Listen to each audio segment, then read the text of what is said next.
አሁን ለምሳሌ የኦሮሞን ትልቁን ጥያቄ የመለሰ ደርግ ጠቅላይ ሚኒስትሩ ወደ ስልጣን ሲመጡ በጣም በኢትዮጵያ ሕዝብ በጣም ብዙ ተስፋ አድርጎ ነበረ። እንዳመሳቸው በጣም ህዝባዊ ድጋፍ ነበራቸው።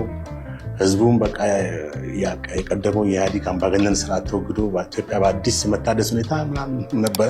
ኤኒዌይስ ብዙም ሳይቆይ ነው የህዝብ ድጋፍ ቀስ በቀስ እንትን ያለ የተለያዩ ችግሮች፣ ግጭቶች፣ ጦርነት በብሔር በማንነት የተነሳ ሰዎች መፈናቀል፣ መገደልና የመሳሰሉት ህዝቦች በሰላም ገብቶ ወጥቶ ሰርቶ ተምሮ መኖር አለባቸው። መንግስት ያስፈለገው ለዛ ነው።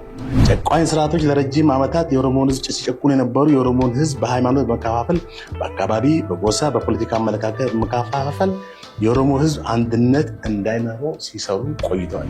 የራሱን አይደንቲቲ ባህሉን፣ ቋንቋውን የማሳደጉ ሁኔታ ዘረኝነት ሊያሰኝ አይችልም።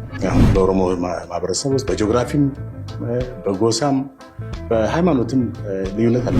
ይህን ኮንሰፕቱን የትራንዚሽናል የኦሮሚያ መንግስት ክልላዊ መንግስት መመስረቱን አንድ ግለሰብ ብቻ ነው ቀድሞ ቼርማን ነው ይሄንን ያደረገው፣ ሌሎቹ ሳይመካከሩበት እና ይሄ አሁን ደግሞ ወደ ዳውድ ኢብሳ እና አሁን ደግሞ ፕሮፌሰር መራራም ተጨመረበት።